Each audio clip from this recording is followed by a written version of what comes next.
At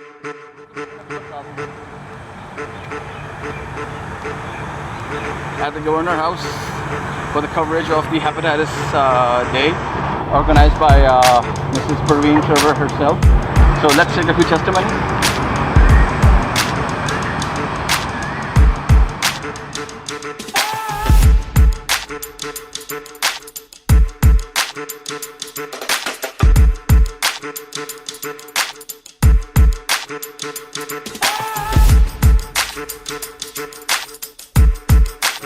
Doing some coverage for the Hepatitis Day. About time, we were worrying about Corona, but hepatitis seems to be more of a chronic disease. It seems to be getting out of hand. But thank you to Mrs. Parveen Sarwar who has taken this initiative. Assalamualaikum. Walaikum assalam. Ji, would you like to tell us what have you learned from this event? How should we tackle this problem? Was it just an organization of awareness? Exactly. Basically, this is not only awareness, this is advocacy as well. As you can see over that backdrop, this year's theme is Hepatitis Can't Wait. It means that hepatitis can't wait to let the COVID go and bring back the attention to the hepatitis, because due to hepatitis, as you have heard from the participants, that every day 400 people in Pakistan die from hepatitis. While on the other hand, from COVID, 60, 70, maximum 100 deaths occur. But on the daily basis, 400 people die out of hepatitis, and mostly which are not reported all over Pakistan. Mostly it's in Punjab region. Punjab has the highest disease burden. Punjab has the highest prevalence, highest disease burden, owing to being the most populous province. Okay, so when 400 people are dying out of a disease and we are not paying some attention on it, it is not justifiable at all. Out of hands as well. It is going out of hand. It has already gone out. Yes, it has already gone. What I'm saying is, my question still remains at large. That at this event, is this event going to help tackle this problem? Of course, it is going to help, since this has been organized in the highest public office of Punjab, that is Governor House, which reflects the highest level of political commitment. And in order to curtail a disease, curtail a health problem, what we need, the first and foremost thing, is political commitment, leadership, governance, and political commitment. So then everything comes down the lane, like our resources, like our health system strengthening. But first we need political commitment. If the political commitment is there, then we get the required funds, then we get the required attention. You said that this event has promised the political commitment. Of course. Okay. You can see at the level of Governor Saab and even at the level of Prime Minister Saab, this hepatitis is on a priority agenda. Prime Minister has launched a huge PC1 of 74 billion rupees. That is the result of all these awareness activities and advocacy activities, that this comes in the limelight and it gets the due attention from the political authorities. Thank you very much, sir. Most welcome. Have a nice day.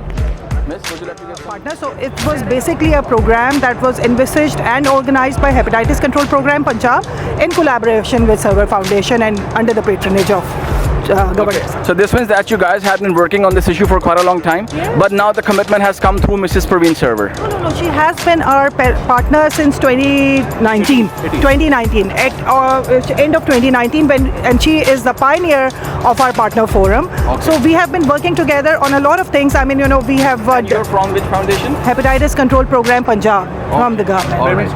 Okay, primary and secondary healthcare department. So we've been working together on a lot of initiatives like Punjab University. We want to render all the hepatitis, all the campuses of Punjab hepatitis free. We are working on micro elimination project in Lahore, but due to COVID, our pace has gone slow. But the vision is there, and we want to work once things are better and we can go through community to community and the enrollment start and the batches start in the university. So, ma'am, would you guys and your foundation wait for the Corona pandemic to get weaker in some sense, and then you'll speed up your operations, or is it going to go at the same pace? We have been waiting enough. Now I think we are geared enough. We know the SOPs, what to do and what not to do. We have learned to live with COVID now, okay?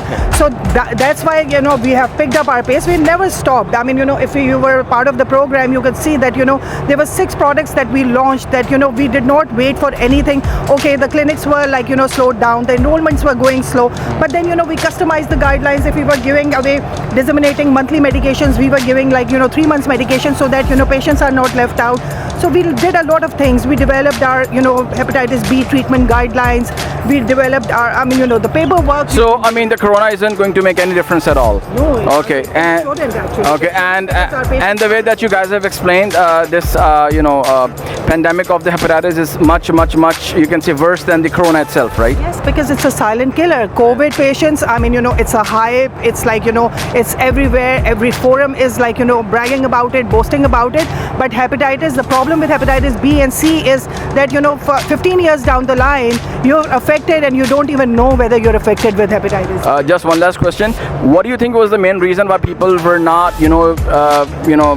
being made aware of this problem? Why now? Why not before? I mean, if it's more dangerous and much worse than the corona itself, then why now? Why not before? Just one last question. We've been working for the same cause in fits and starts because the dynamics of Pakistan government. Okay, one prime minister comes and does the ownership. He takes forward the agenda. The other one, it's not on his horizon. So that was the glitch. But since 2016, we have been working for this awareness and this free of cost registration, screening, vaccination, treatment, and we have like about 220 hepatitis clinics all across Punjab now. So it's not a one-day job. We've been working for the same cause since 2017.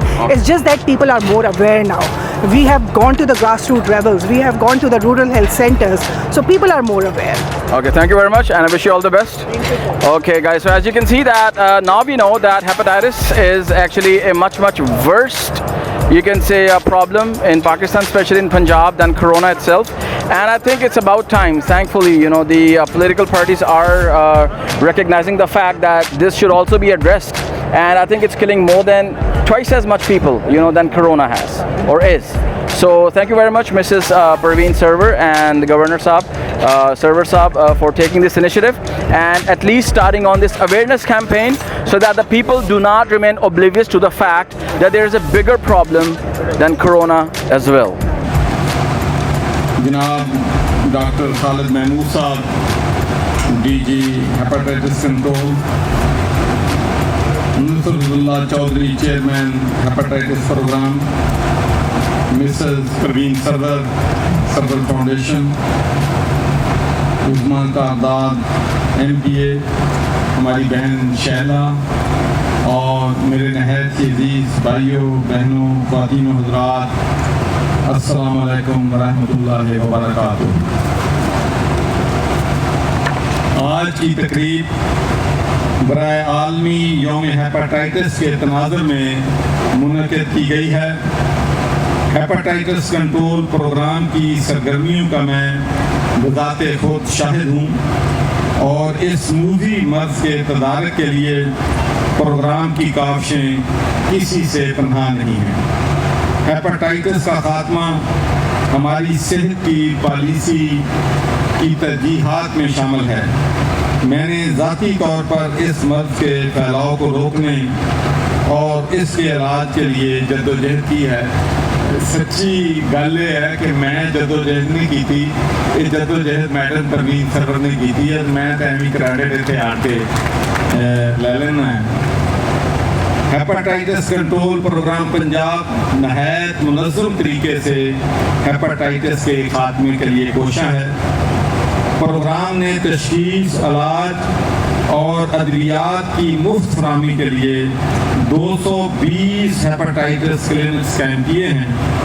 یہ clinics teaching ہسپتالوں سے لے کر تحصیل head quarters تک کام کر رہے ہیں اور عوام الناس کو اس مرض سے نبرد ازما ہونے میں مدد فراہم کر رہے ہیں۔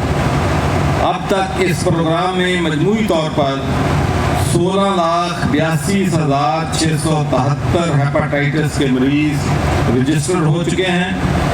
اس ضمن میں 13,24,524 مریضوں کی سکریننگ ہو چکی ہے اور 7,20,132 افراد کو ہیپاٹائٹس بی کی ویکسین لگائی جا چکی ہے۔ مزید برآں 3,51,903 مریض اپنا علاج مکمل کر چکے ہیں۔ ہیپاٹائٹس کنٹرول پروگرام کی جدید ترین PCR لیبارٹری میں صوبہ بھر سے ہیپاٹائٹس کے PCR ٹیسٹ کی سہولت موجود ہے۔ कोरोना की वबा के दौरान इस लेबॉर्ट्री में 2 लाख PCR टेस्ट किए गए। यकीनन इस लेबॉर्ट्री की खिदमत भी हमारे लिए एक नेमत साबित हुई।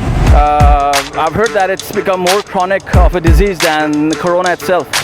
So let's see what happens. I mean, a beautiful day, but a good awareness campaign day as well at the Governor House. Thank you, Mrs. Parveen Sarwar, for creating or trying to create this awareness amongst the people that hepatitis is more of a dangerous, it can be more of a dangerous, pandemic than corona itself. So let's see.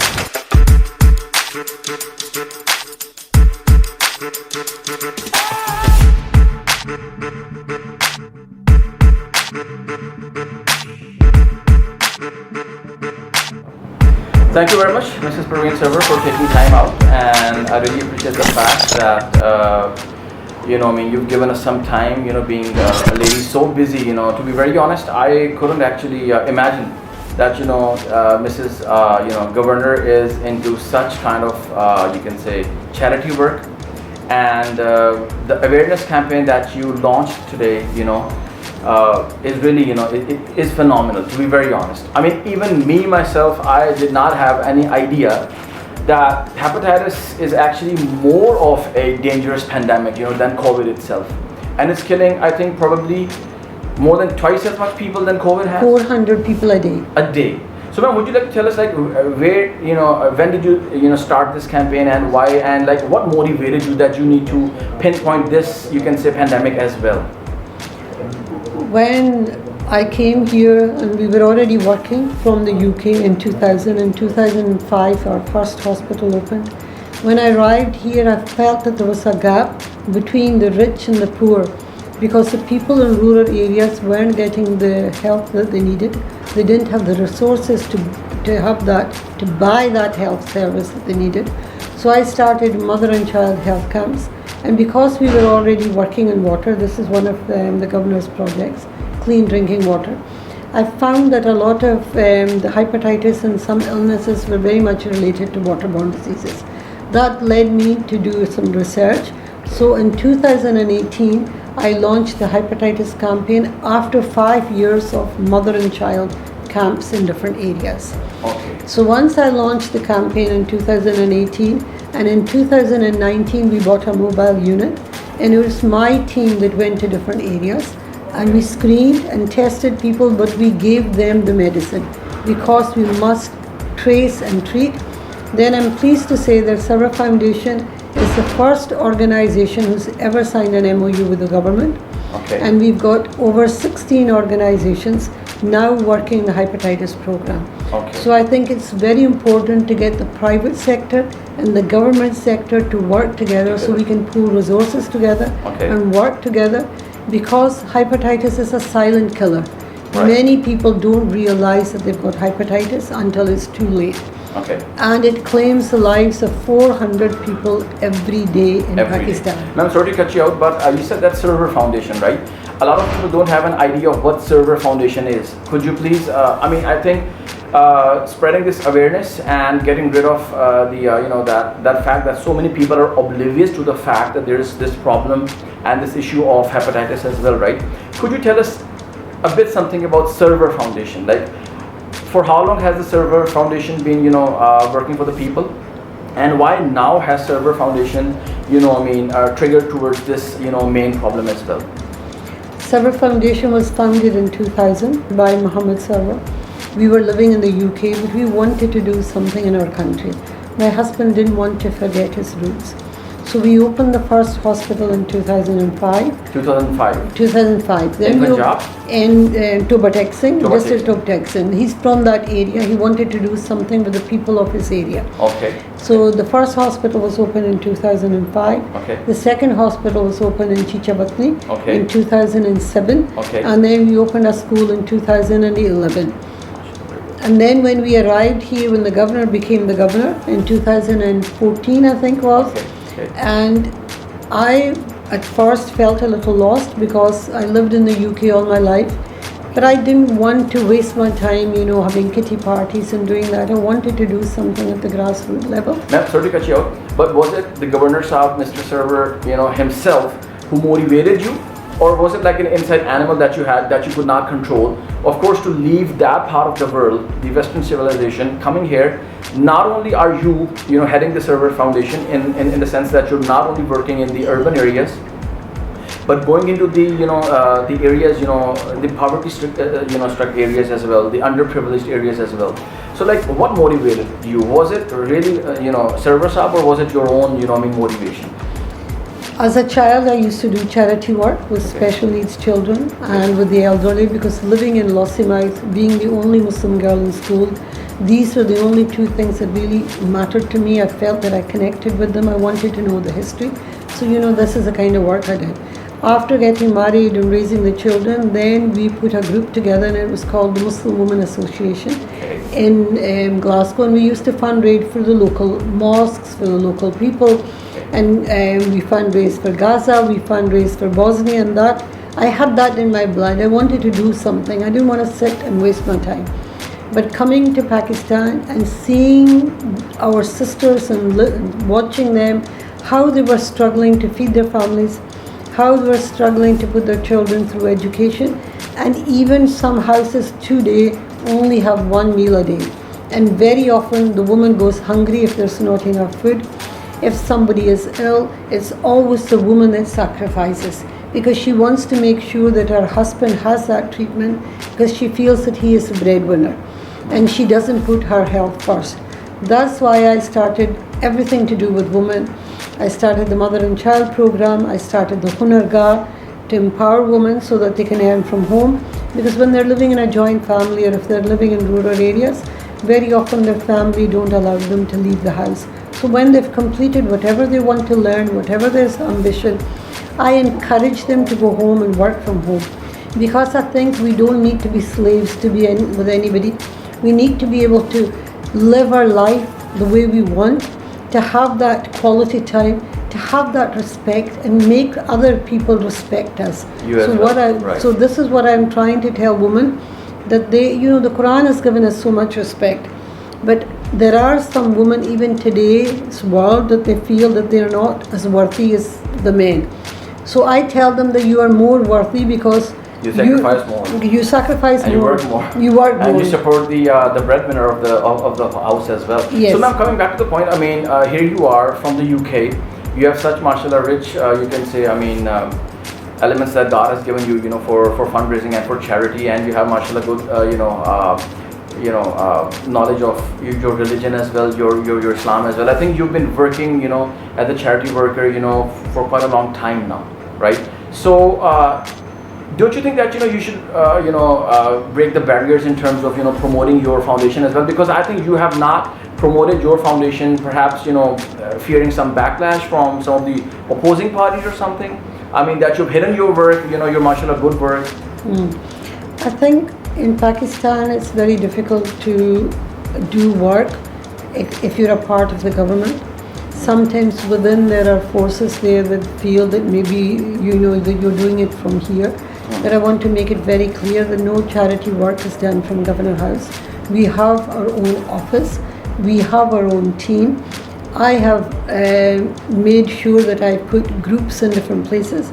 Like for example, if I go to Faisalabad, I get people together, the community together. So I have a group that's working in Faisalabad, I have a group that's working in Tobartex, because without teamwork, without having volunteers, no organization, no government, no any other can do any work. There's something else, I think that you're missing out on a very important point. You are working in some of those areas that I think the Pakistanis can only wish for or dream of, accomplish. Like I think you are the first person or your charity foundation or your Sarwar Foundation is the first foundation that is working on the living standards of the prisoners as well. Yes. Like something that I started thinking about pondering on that issue. Why is that issue not being raised in Pakistan? So you have different kinds of charities and working for in all the other aspects as well. Can you tell us something about what you're trying to do to make better people out of the people who go to prison? The reason I wanted to visit the prison because I was hearing so many stories that sometimes an innocent person in Pakistan gets convicted because the family gangs up in one side and it's often the woman that suffers. So I went to the women prison, and when I saw that the way they were living, many of them have got children living with them. I wanted to do something for them because I feel that when a woman is released from prison, her sentence doesn't end there. The family don't want to own her.